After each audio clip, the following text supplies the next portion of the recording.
ചാരുവിനെ കാണാനില്ലല്ലോ. ഇനി മുകളിലെങ്ങാനും ഉണ്ടാവോ?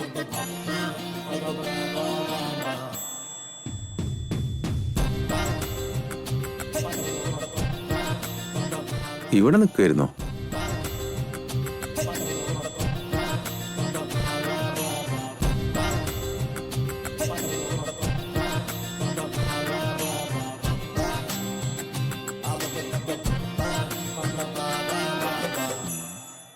ബൗ.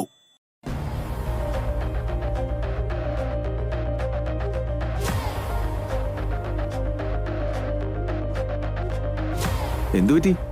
നിനക്ക് പേടിയൊന്നുമില്ലേ? ഈ പെമ്പിള്ളേർക്ക് ചെറിയൊരു കാര്യം മതിയല്ലോ ആകെ പേടി ചരണ്ടു പോവാനായിട്ട്. എന്നിട്ട് നീ എന്താ ഒരു കുലുക്കൂലാതെ നിൽക്കുന്നേ? എനിക്ക് ചുറ്റുമുള്ള സാഹചര്യങ്ങൾ ഇതിനേക്കാൾ ഒരുപാട് ഭീകരമായ രീതിയിൽ എന്നെ പേടിപ്പിച്ചിട്ടുണ്ട് വിവേക്. എല്ലാം കണ്ട് കണ്ട് മരവിച്ചു പോയി. പ്രശ്നങ്ങളെ തരണം ചെയ്ത് പേടിയെല്ലാം എവിടെയോ പോയി മറഞ്ഞു. അപ്പൊ പിന്നെ ഇങ്ങനെയുള്ള കൊച്ചു കൊച്ചു കാര്യങ്ങൾക്ക് പ്രതികരിക്കാൻ മനസ്സെന്നോ മറന്നു പോയിരിക്കുന്നു. ചാരു പ്ലീസ്, നീ എന്താ ഈ സന്യാസിമാരെ പോലെ? ശരി, ഇപ്പൊ എന്താ ചെയ്യണ്ടേ? ഞാൻ എന്താ നിന്റെ മുമ്പിൽ ഞെട്ടി കാണിക്കണോ? എന്റെ ജീവിതം കണ്ടിട്ട് നിനക്ക് എന്താ തോന്നുന്നേ? ഒരുപാട് സന്തോഷങ്ങളും സർപ്രൈസുകളും നിറഞ്ഞതാണെന്ന് തോന്നുന്നുണ്ടോ? അതിരിക്കട്ടെ, എന്നെ എന്തിനാ ഇങ്ങോട്ട് വിളിച്ചോണ്ട് വന്നേ? ഇതുകൊണ്ട് തന്നെ ഏത് നേരം നീ എന്തൊക്കെയോ നഷ്ടപ്പെട്ടതുപോലെ തലയ്ക്ക് കൈയും വെച്ച് ഒരേ ഒരു ഇരിപ്പല്ലേ? ഇങ്ങനെ വിങ്ങി പൊട്ടി മരവിച്ച് എത്ര കാലം ജീവിക്കും?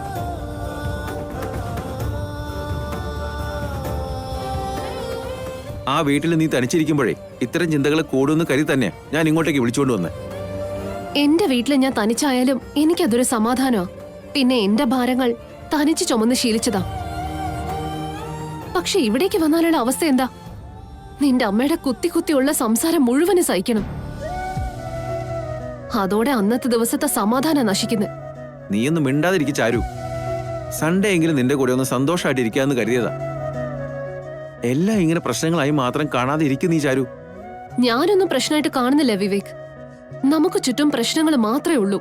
പക്ഷെ ആ പ്രശ്നത്തിനുള്ള പരിഹാരം കണ്ടെത്താൻ നിനക്കോ എനിക്കോ സാധിക്കുന്നുമില്ല. അതൊക്കെ ഓർക്കുമ്പോ മനസ്സിൽ മരവിപ്പ് മാത്രമേ ഉണ്ടാവൂ. സന്തോഷത്തിനോ ആഘോഷത്തിനോ അവിടെ സ്ഥാനമില്ല. എനിക്കെല്ലാം കൊണ്ട് മതിയായിരിക്കാം വിവേക്.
ഒരു കാര്യം ഞാൻ പറഞ്ഞേക്കാം. എത്ര തന്നെ തടസ്സങ്ങൾ ഉണ്ടായാലും ആരൊക്കെ എങ്ങനെയൊക്കെ ഭീഷണിപ്പെടുത്തിയാലും ഈ ജന്മം എൻ്റെ ഭാര്യ നീ മാത്രമാണ്. നിന്നെ ഞാൻ വിവാഹം കഴിച്ചിരിക്കും.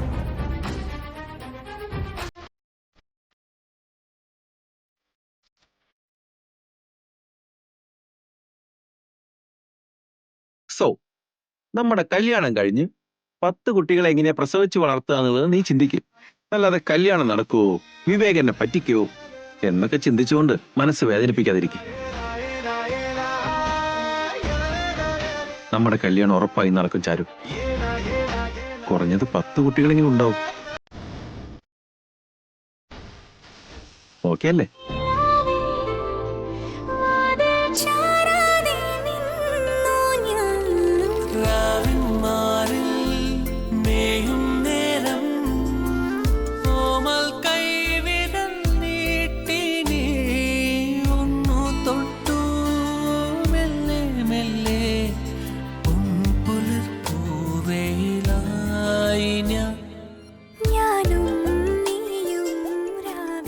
ചാരു,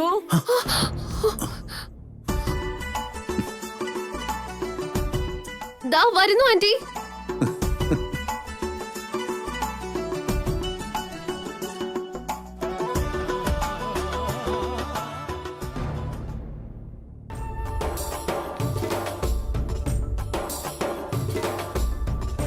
ആന്റി എന്തിനാ വിളിച്ച്? മോള് തനിച്ച് മോളിൽ പോയി എന്തെടുക്ക? മഞ്ചിരി കുറച്ച് മെഹന്തി ഡിസൈൻസ് ഒക്കെ നോക്കുന്നുണ്ട്. നീയൊന്ന് നോക്കിക്കേ.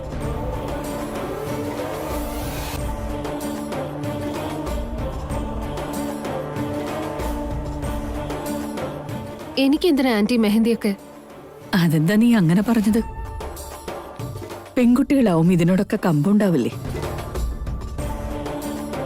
ചെറിയൊരു ഫംഗ്ഷൻ ഉണ്ടെങ്കിൽ പോലും അവരിതൊക്കെ ഇടാൻ ആഗ്രഹിക്കും. കല്യാണപ്രായത്തിൽ പെൺകുട്ടിയല്ലേ? നാളെ നിന്റെ കല്യാണത്തിനും ഫംഗ്ഷനും ഒക്കെ ഏത് ഡിസൈൻസ് ഒക്കെ ഇടണ്ടേന്നുള്ളത് ഇപ്പൊ തന്നെ നോക്കി വെക്കാലോ.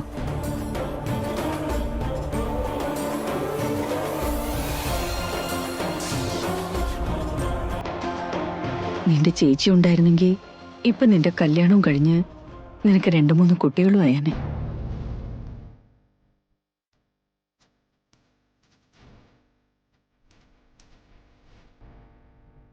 ഇപ്പൊ നിന്റെ ചേച്ചി ഇല്ലാത്തോണ്ട് നിന്നെ നല്ലൊരിടത്ത് എത്തിക്കേണ്ടത് എന്റെയും കൂടി കടമയാ.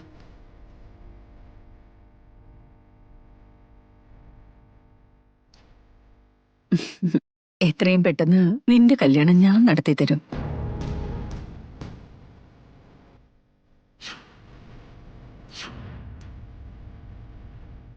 ചാരു ജീവിതത്തിൽ ഒറ്റപ്പെട്ടു പോയെന്ന് ഞാൻ കരുതിയെ. സമാധാനമായി. അമ്മയുടെ മനസ്സിൽ ചാരുവിനെ കുറിച്ച് ഇത്രയേറെ കരുതലുണ്ടല്ലോ. മറ്റൊന്നിനെ കുറിച്ചും ചിന്തിക്കാതെ നിന്റെ കല്യാണത്തിന് പറ്റിയ മെഹന്തി ഡിസൈൻസ് ഇവരുടെ കയ്യിലുണ്ടോന്നൊന്ന് നോക്കിക്കേ.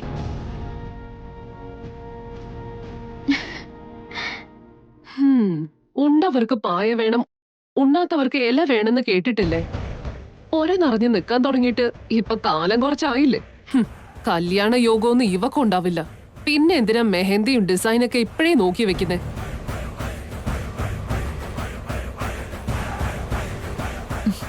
ആന്റി പറഞ്ഞത് തന്നെ ശരി. കൊതുകിനും ഉണ്ട് കൃമികടി എന്ന് പറയുന്നത് പോലെ ഇവളുടെ കാര്യം. ഇവൾക്കൊത്ത ചെറുക്കനെ നമ്മൾ എവിടെ പോയി കണ്ടുപിടിക്കും? ആരുമില്ലാത്ത അനാഥയെ സ്വീകരിക്കാനുള്ള മനസ്സ് ഇന്നത്തെ കാലത്ത് ആർക്കെങ്കിലും ഉണ്ടാവണ്ടേ?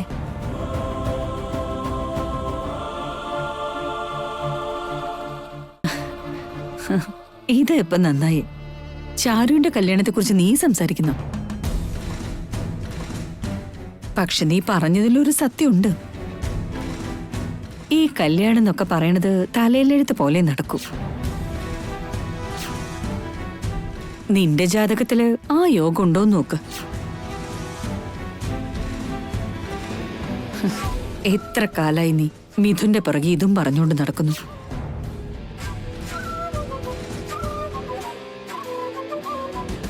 അപ്പൊ കല്യാണം നടക്കാത്ത വിഷമം നിന്നേക്കാളും നന്നായിട്ട് ആർക്കറിയാൻ പറ്റും മഞ്ജരി?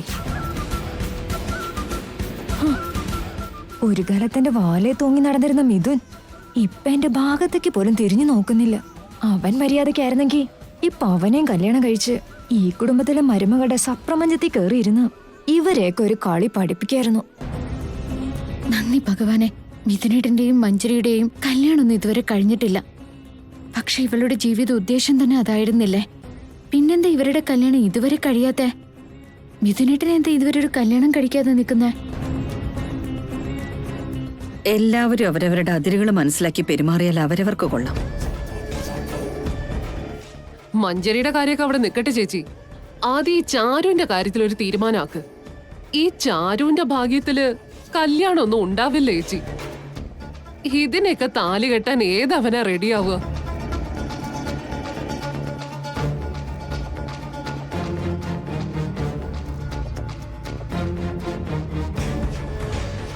ഈ പെണ്ണിന് ഇനി ഈ ജന്മം കല്യാണം കഴിഞ്ഞ് കുടുംബാവാനുള്ള ഒരു ഭാഗ്യം ഞാൻ കാണുന്നില്ല. പ്രിയമതേ, മറ്റുള്ളവരോട് നല്ലത് പറഞ്ഞില്ലെങ്കിലും അവരോട് കുറ്റം പറയാതിരിക്കാൻ ശ്രമിച്ചൂടെ? എന്ത് സ്വഭാവം ഇത്? ആരെക്കുറിച്ചെങ്കിലും ഇതുവരെ നീ നല്ലത് പറഞ്ഞിട്ടുണ്ടോ? അയ്യോ ഇല്ല ചേച്ചി, ഞാൻ ഇങ്ങനെയൊക്കെ അങ്ങ് കഴിഞ്ഞോളാവേ.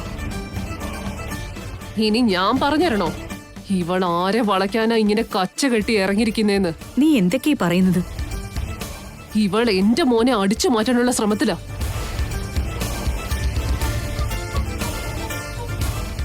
ഒന്ന് കണ്ണു തെറ്റിയ അവന്റെ കൈകൊണ്ട് താലിയും കെട്ടി അവൾ ഇവിടുന്ന് പമ്പ കടക്കും. എന്റെ മോന്റെ ഭാര്യ ആവണെങ്കിലോ ഈ വീട്ടിലെ മരുമകളാവണെങ്കിലോ അതിന് ചില പ്രത്യേക ക്വാളിറ്റീസ് ഒക്കെ ഉണ്ടാവണം.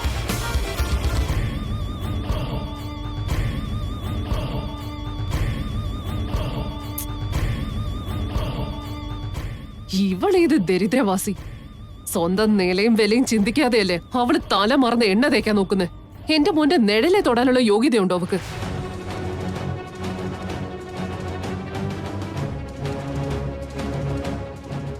ഇപ്പൊ എല്ലാരോടായിട്ട് ഞാനൊരു കാര്യം പറഞ്ഞേക്കാം. എന്റെ കഴുത്തിന്റെ മുകളിൽ ജീവൻ ഉണ്ടെങ്കിൽ എന്റെ മോനെ കൊണ്ട് ഞാൻ ഇവളെ കെട്ടിക്കാൻ പോകുന്നില്ല. ഈ വീട്ടിലേക്ക് കയറാനുള്ള മോഹം അതിന് വെച്ച വെള്ളം അങ്ങ് വാങ്ങി വെച്ചേക്കാൻ പറ.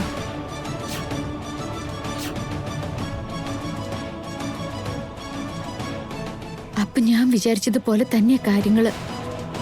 ചാരുവിന്റെയും വിവേകിന്റെയും കല്യാണത്തിന് ഏറ്റവും വലിയ തടസ്സം പ്രിയമത ചെറിയമ്മ തന്നെയാണ്. അവളുടെ ചേച്ചി ഇവിടുന്ന് പൊടിയും തട്ടി പോയതാ. ആ വഴിക്ക് ഇവളെയും അടിച്ചു ഓടിക്കാനുള്ളതിന് വീട്ടിൽ കയറ്റി പ്രതിഷ്ഠിക്കാൻ അരുണിമേച്ചിയെ കൊണ്ട് മാത്രമേ സാധിക്കൂ. മോം, മതിയൊന്ന് നിർത്തിക്കേ. പാവ അവിടെ തനിച്ചിരുന്ന് ഭ്രാന്ത് പിടിക്കണ്ടെന്ന് കരുതിയ ഇന്ന് സൺഡേയിലെന്ന് കരുതി കുറച്ചു നേരത്തേക്ക് അവളോട് ഇങ്ങോട്ട് വരാൻ പറഞ്ഞത്. പക്ഷെ മോം അവൾക്ക് വയറ് നിറച്ച് കൊടുത്തു. ഇങ്ങനെ കരയിക്കാനാണോ ഞാൻ അവളെ കൊണ്ടുവന്നത്?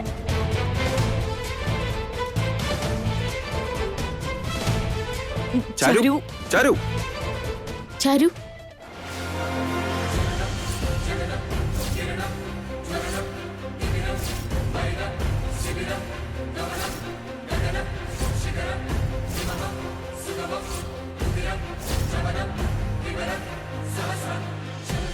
ഇത് കൊള്ളാലോ.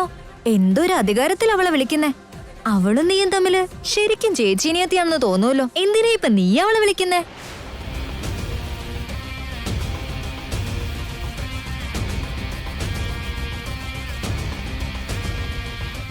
ഏയ് അങ്ങനെയൊന്നുമല്ല. പാവല്ലേ ആ കൊച്ചിനെ എന്തൊക്കെ നിങ്ങളെല്ലാരും കൂടി പറഞ്ഞേ. ആ കുട്ടിയുടെ മനസ്സിലും വേദന ഉണ്ടാവില്ലേ?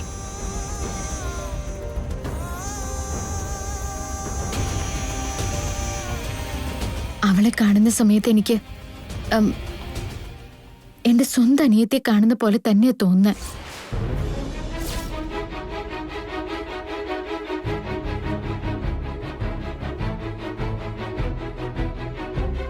ഈ പ്രായത്തിലുള്ള ആരെങ്കിലും വേദനിക്കുന്നത് കണ്ടാ എനിക്ക് സഹിക്കില്ല. എന്തിനാ ഇങ്ങനെ വിളിച്ചു വരുത്തി എല്ലാവരും കൂടി സങ്കടപ്പെടുത്തുന്നേ? അവളുടെ സങ്കടത്തെ കുറിച്ച് നീ എന്തിനാ ചിന്തിക്കുന്നേ? നീ വന്ന കാര്യം എന്താന്ന് വെച്ചാ നോക്ക്. ചാരു, ചാരു. പ്രിയമതേ, വീട്ടിൽ വരുന്നവരോട് ഇങ്ങനെ സംസാരിക്കരുതെന്ന് പറഞ്ഞിട്ടുള്ളതല്ലേ? നിനക്ക് ദേഷ്യം ഉണ്ടെങ്കിൽ അത് മനസ്സിൽ വെച്ചോളൂ. അതല്ലാതെ മറ്റുള്ളവരുടെ മുഖത്ത് നോക്കി അനാവശ്യം പറയുന്നത് ശരിയല്ല. പ്രായമായി വരിക എന്നുള്ളത് മറക്കാതിരുന്ന് നിനക്ക് കൊള്ളാം.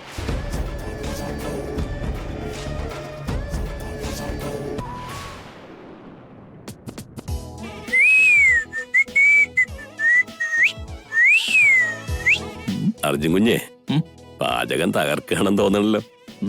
ഞാൻ പറഞ്ഞില്ലായിരുന്നോ, ഈ അർജുന്റെ കൈകൊണ്ടുണ്ടാക്കിയ മുളക് ചമ്മന്തി ആണെങ്കിലും അമൃതിന്റെ രുചിയായിരിക്കും. ആ ചെലപ്പൻ ചേട്ടാ, രുചി നോക്കിയിട്ട് എങ്ങനെയുണ്ടെന്നൊന്ന് പറഞ്ഞേ. ആ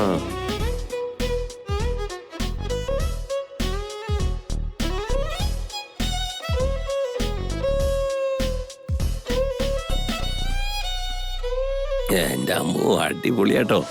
അർജുൻ കുഞ്ഞെ, കുഞ്ഞിന് ഇത്രയും വലിയ കൈപ്പുണ്യം ഉണ്ടാവുന്നൊന്നും ഞാൻ തീരെ വിചാരിച്ചില്ല കേട്ടോ.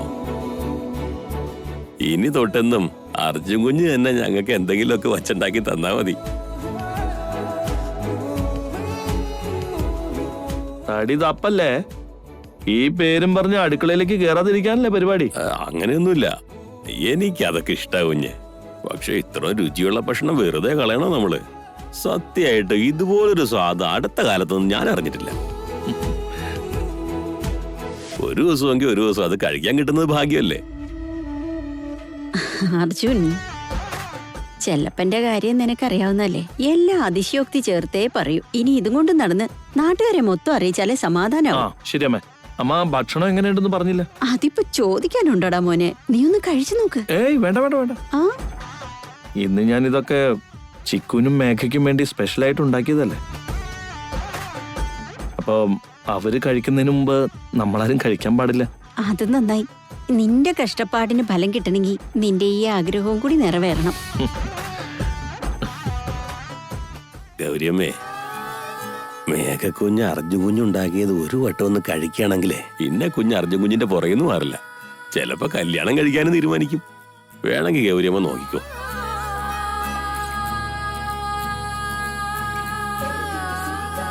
എന്നാ പിന്നെ മോനെ, ആ. മേഘയും കുഞ്ഞും വരുന്നവരെ നമുക്ക് എല്ലാവർക്കും കാത്തിരിക്കാല്ലേ. എന്നിട്ട് എല്ലാവർക്കും ഒന്നിച്ചിരുന്ന് കഴിക്കാം. അങ്ങനെ ആയിക്കോട്ടെ. സമയാവുന്നു. എന്നാ പിന്നെ ഞാൻ ഇറങ്ങിക്കോട്ടെ. അടുത്ത് തന്നെ ഒരു ഫംഗ്ഷൻ ഉണ്ടാവും. വിളിച്ചതും വന്നേക്കണം. പുതിയ ഡിസൈൻസും ഉണ്ടാക്കണം, കേട്ടല്ലോ? ആ ഓക്കെ മാഡം, ഞാൻ എല്ലാം ശരിയാക്കിക്കോളാം.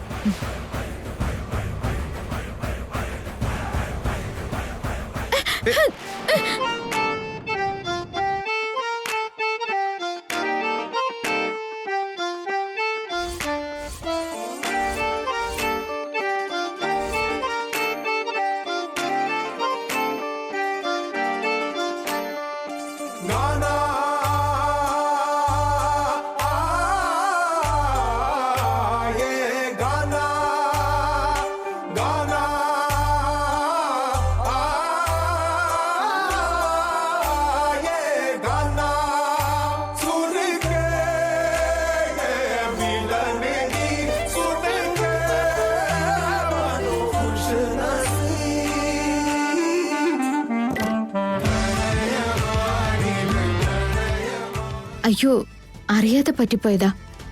സൂക്ഷിച്ച് നോക്കിയും കണ്ടൊക്കെ നടക്കും.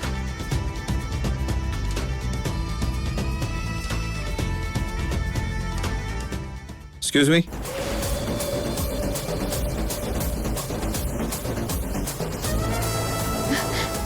എന്തിനാ മിഥുനേട്ടൻ എന്നെ പിടിച്ച് നിർത്തിയ? ഈശ്വരാ, ഇത് ഞാനാണെന്ന് എങ്ങാനും കണ്ടുപിടിച്ച് കാണൂ.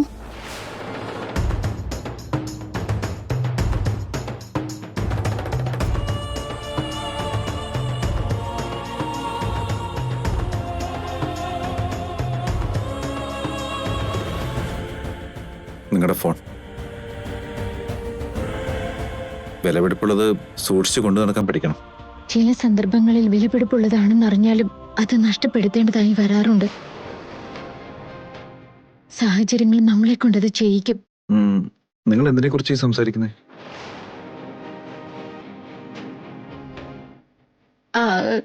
ഒന്നുമില്ല. Thank you.